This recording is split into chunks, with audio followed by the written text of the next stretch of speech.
Well, welcome to today. We're going to talk about, I'm going to do a bit of reading today, but we're going to talk about a really cool book that I've come across a long time ago. We were talking earlier about giants on Earth, and there's this book called Samurai William that was written based on a series of ship's captains' logs, diaries, medical crew. There's 5 ships that set sail to try and open up some trade routes back in the 1590s to 1600 range. And they had encountered a couple of encounters of giants there, and I thought it was very interesting because we were talking about basically giants on Earth. And so today, that's what we're going to go over. I'm going to do a bit of reading because it's really I'd say about 80% of this comes from one chapter of the book. Like I say, it's a book about a man who opens up trade. Sorry, I have it right here. He opens up trade. I don't have that with me right now, but that's okay. You guys are not going to care. This is by Giles Milton, Samurai William. And down at the bottom here is the adventurer who unlocked Japan. He opened up trade with Japan because at the time Japan basically wanted nothing to do with anybody who came to their shores. There were very few that they would allow. And so we'll go through his story and kind of what they encountered. And we'll discover here today that giants still existed, whatever that nature. And the gentleman in here, it comes from several different captains. It's not just one person writing here. And we'll find out that being on a ship in the 1600s was probably about the most miserable thing that you can ever come across. So, not a lot of scripture, and today we're just talking about some historical documented stuff that I found very interesting and pretty gross. And if you do get a chance, I'm not affiliated with the book in any way. I bought this book years ago and I loved it. I have a digital copy now. I think I gave away my original copy, but it's a great book. It's a super simple read. It's got a lot of Old English in it, which will kind of throw me up. So if I get to tongue tied up in here, it's because I'm reading quotes that are in Old English from their diaries, really directed by the diaries. Giles Milton wrote the book, and he had been waiting a long time for the universities and the museums that had the documentation and all this. He was waiting for them to sort of release it to make it available to people such as himself who wanted to do books and documents on it and such. So we'll jump in here. We're going to first talk about the Nephilim. So the Bible talks about giants in several passages and Genesis 4. There were giants on earth in those days and also afterward. When the sons of God came into the daughters of men, they bore children to them. Those were the mighty men who were of old, men of renown. And these were the Nephilim, the Anakim, the Rephaim, the Emim, and the Zamumim, and they're not very much spoken about. Of course, we know that there's a huge deal on the flood happening because the blood of man was basically just destroyed by this. And the giants kind of lived, it looks like the giants kind of lived through the DNA of either Noah or they came back down Earth and sort of started the process all over again. There's different theories on that. There's a theory that they survived the flood, but there's nothing anywhere to base that. The waters were, Ken Ham, I believe, stated that the waters were like 20 feet above the highest mountain possible, that they all did drown. There's another theory that they also made boats. There's just nothing to coincide with that in documentation anywhere. We believe it just kind of lived on through the gene pool. Or there's a possibility that they did this again. You know, they came into the daughters of men and bore children to them, the kind of concept.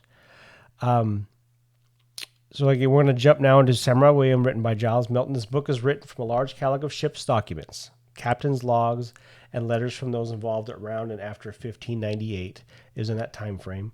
5 ships will set sail, and they're looking to open trade. And there's, like I said, the 5 set sail together. A lot of really cool stuff. These ships are massive. They hold over 1,000 sailors.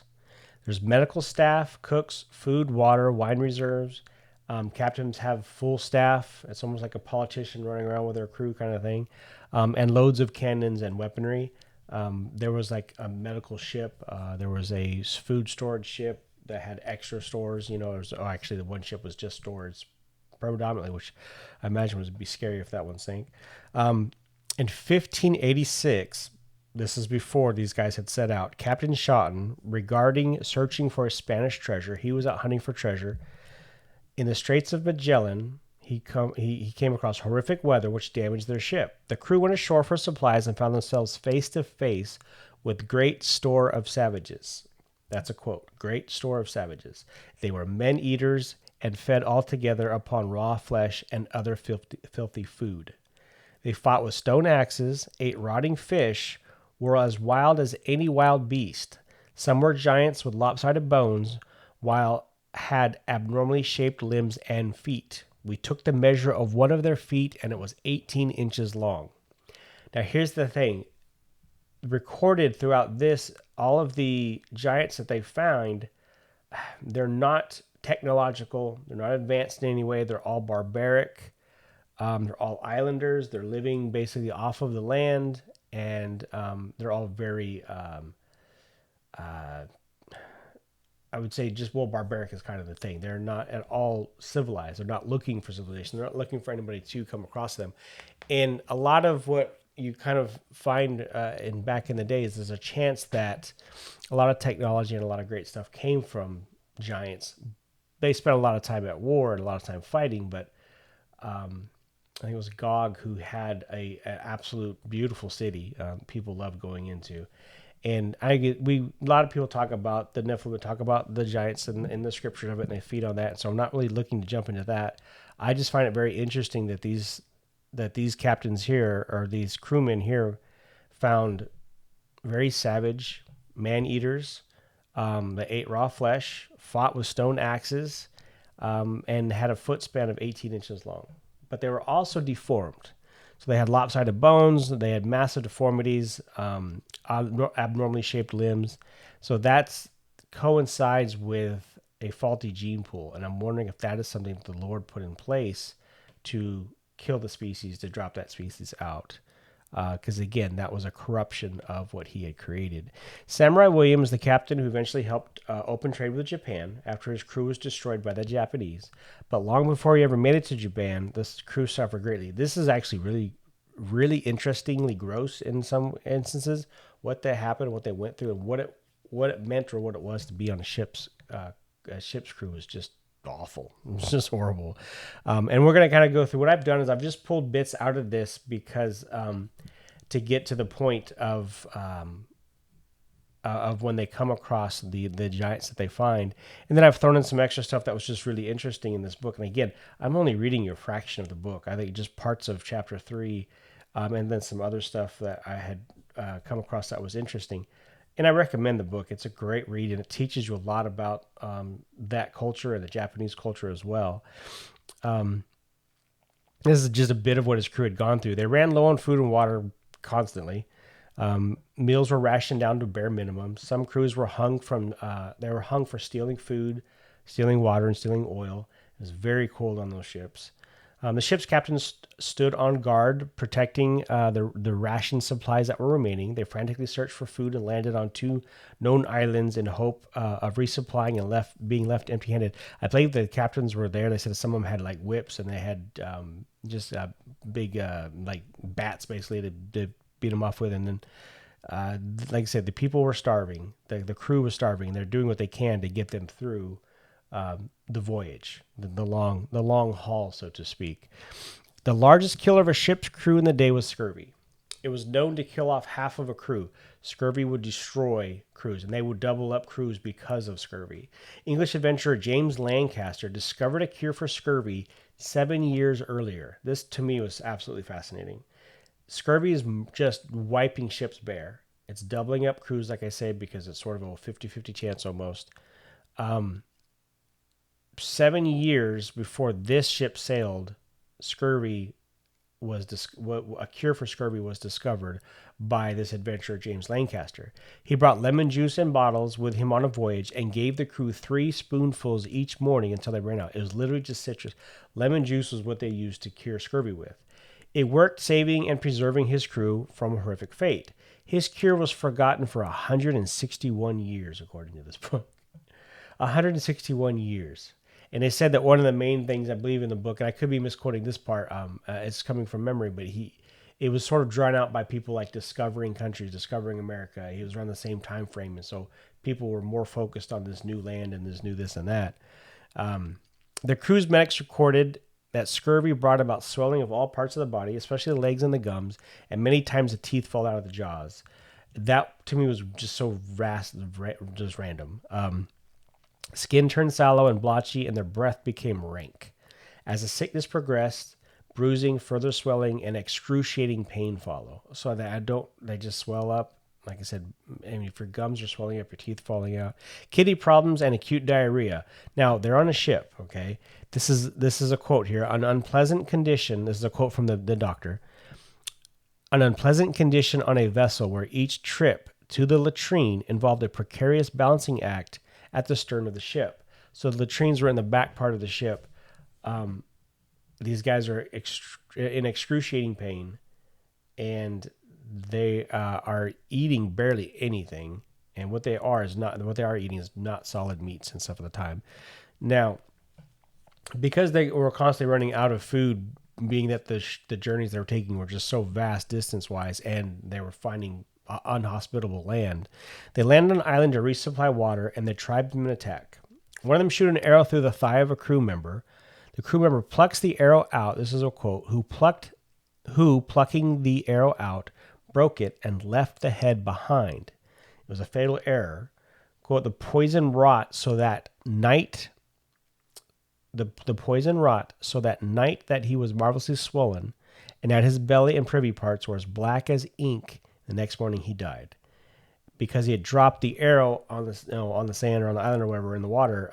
They had no idea what poison was on the arrow. They weren't unable to figure that part out. The fleet's doctor, this guy's name was Parent Potgieter.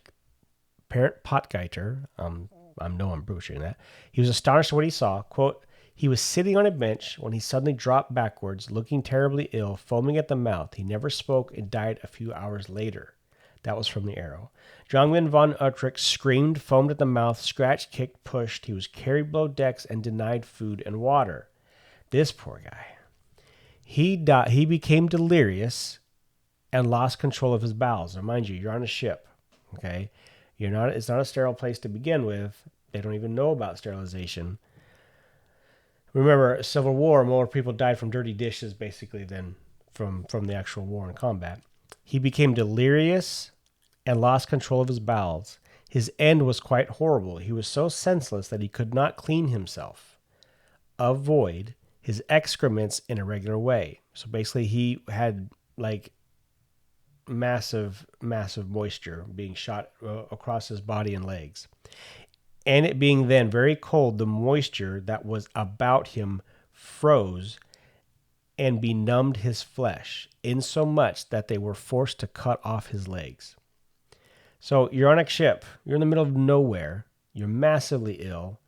It is so cold that your excrement is freezing to your legs, and they have to remove your legs. And it gets worse. He died a few days after that operation. He lasted a day and a day and a day. Okay, so we don't know how many. Imagine it's probably 72 hours that he fought to stay alive with his legs gone.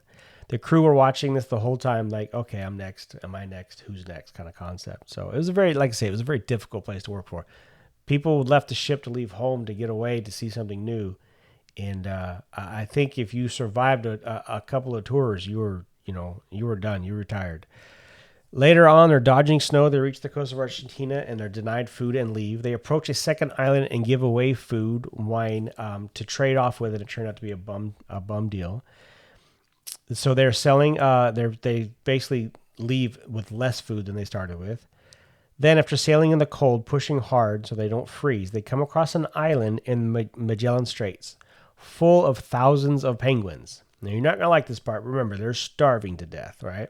The fleet drops anchor. The crew clambers to shore, and within minutes, let's just say 1,400 meals are created. Let's put it that way. 1,400 little mini chickens. It became so cold the captain's logs had they had stayed in that area because there was a food source there. It became so cold the captain's logs had single word entries as they could not function properly. It was too cold to continue, quote, it was too cold to continue his diary, and simply wrote a list of grievances. Every day he would just write rain, or he'd write wind, or snow, hail, hunger. Now, that's the ship's captain. So he's not quite living up the dream as everybody else would think he was. They sail again, and again supplies run low along with firewood. The reason I'm bringing this up is because they're planning a trip through the Pacific. They're on ships at the beginning of May. The crew first encounters a gigantic native savages. And so this is kind of what we get to, what just kind of sparked the memory of this book whenever we were talking about the giants in the Bible. They are on the ships, and at the beginning of May, the crew first encounter the gigantic native savages. A group of tribesmen rowed towards the fleet. The crews were astonished to note they were 10 or 11 foot high, of a reddish color, with long hair. These wild men hurled rocks at their mariners, shouted abuse, and then rowed away. Some 3 weeks later, a small group of sailors stumbled upon a company of savages while they were ashore. These savages managed to capture 5 of the Dutchmen and tore in pieces the first 3, quote, end quote. Ripping them apart limb by limb, the other 2 were rescued by a platoon of guards. They had put a group together to go in and rescue them. The men were horrified by the indigenous tribes of South America. These savages were all naked except one who wore a sea lion skin around his shoulders. They carried wooden spears with deadly arrowheads and would run so far, the arrowheads that would run so far into the flesh that it was almost impossible to draw out. In one attack, a harpoon passed through 4 layers of clothing and ended up deep inside the chest. Others sank so deep into the flesh that they had to be pushed through. The ships formed an attack and used horns to scare off the giant savages. Now, once again, horns have become an amazing tool to use in combat and in war. And that's something that we can go into later on and we can look up in Scripture. The ship's crew erect a monument. Now, this part to me was kind of odd. You just run all these savages off, but yet you stay around long enough to erect a monument. I can see burying the dead, but to erect a monument, that's a bit much. The ship's crew erect a monument in the memory of the fallen and bury the dead at the base of the monument. The savages returned as they were rowing away. The monument was smashed to pieces, and they plucked the corpses of the graves and dismembered them, carrying one away. They carried actually one body off. They smashed the head of the captain's barber, a job I never thought about on a ship, but yay, all right, you're a barber. You're dead because, you went ashore, but they smashed the head of the captain's barber, cut his heart, and his genitals were later hacked off.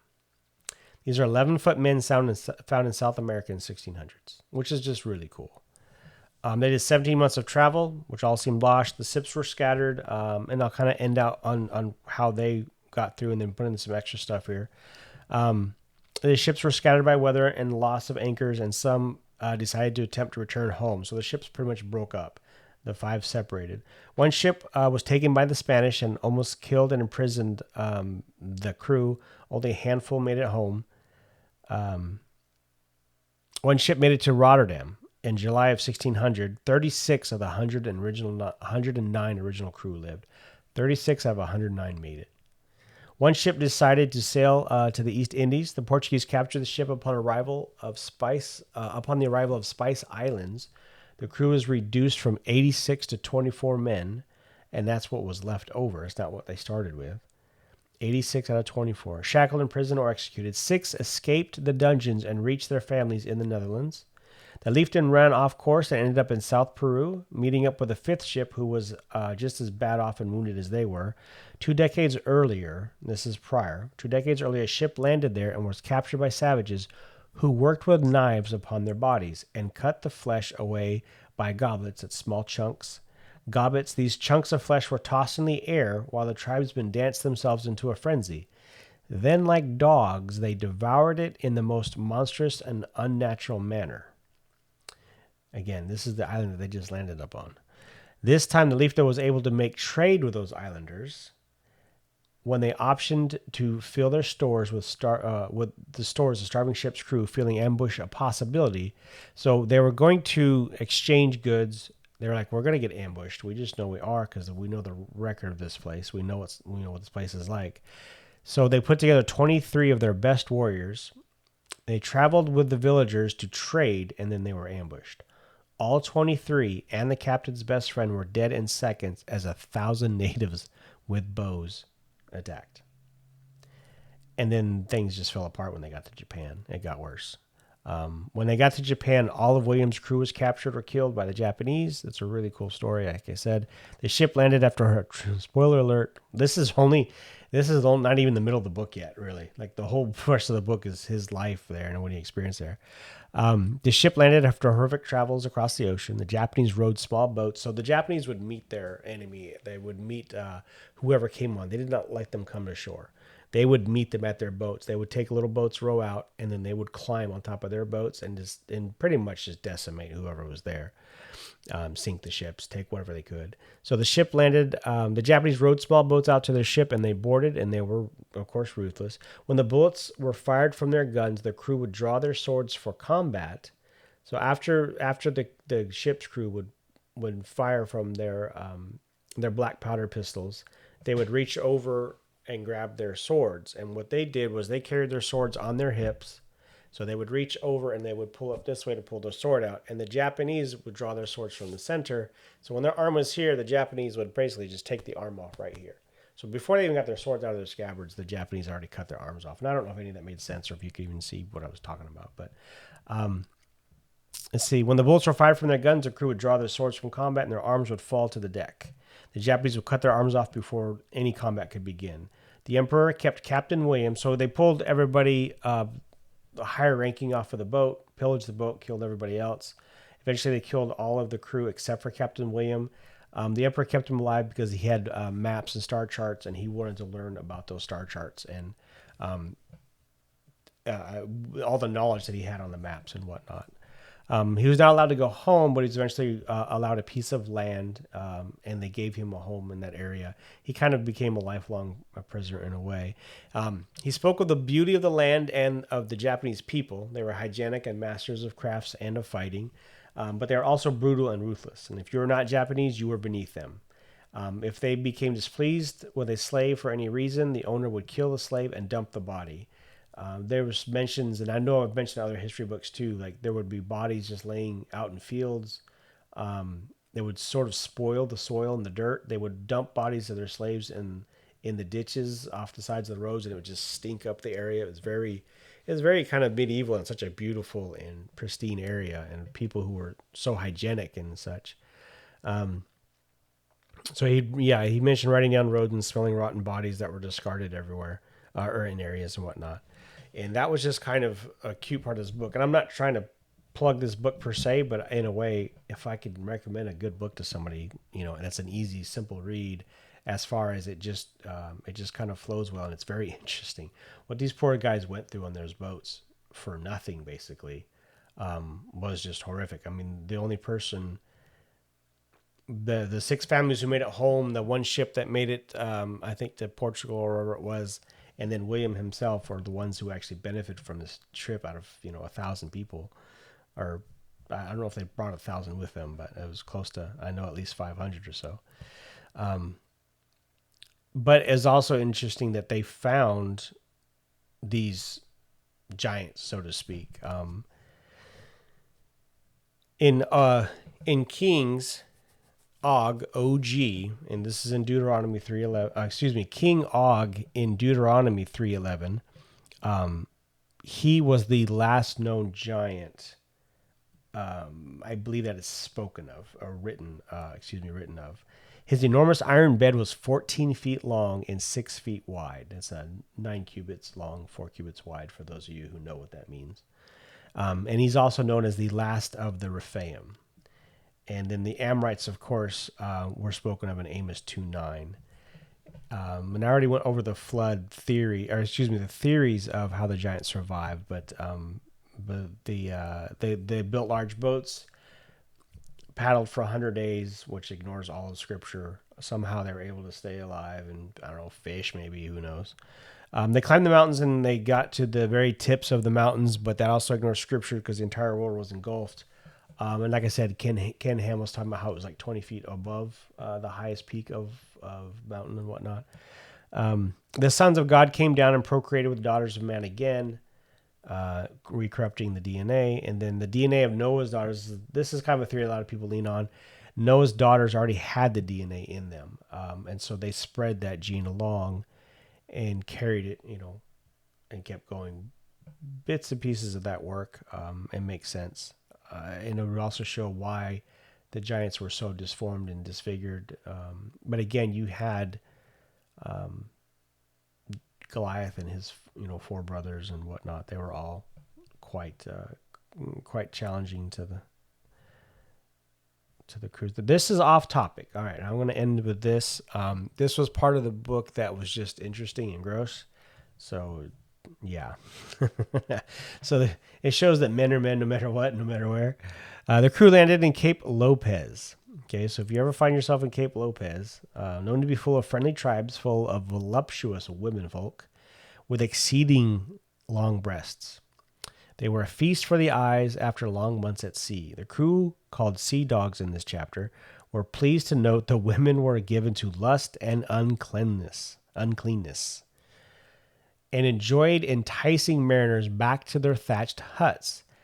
These were happy Dutchmen because the women esteem it to be good fortune for them to have carnal copulation with a Netherlander, I think it was Netherlander, and among themselves brag and boast thereof.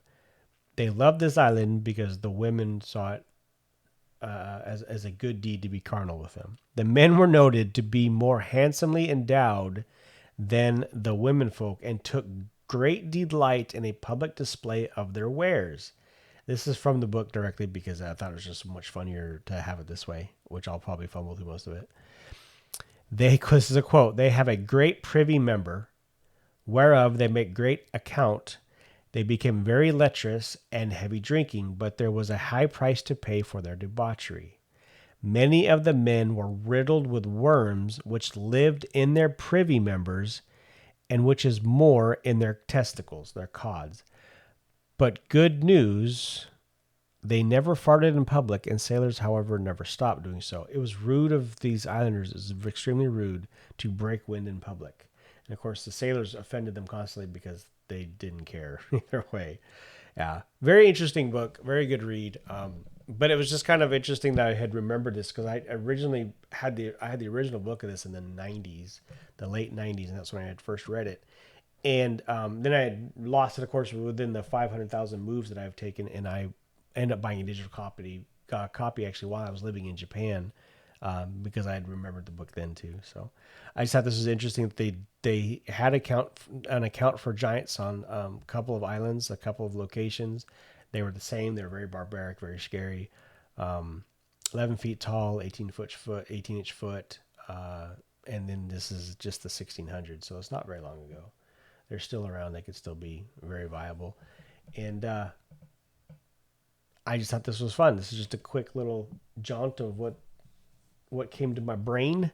And hopefully I've recommended a good book for you guys to pick up on if you're looking for it. It's like I said, there's no affiliation. If I find a good book, I'll always talk about it and tell people to find about it. But with that, I'll say goodbye. Have a good day, and Lord bless you and keep you, and we'll see you next week.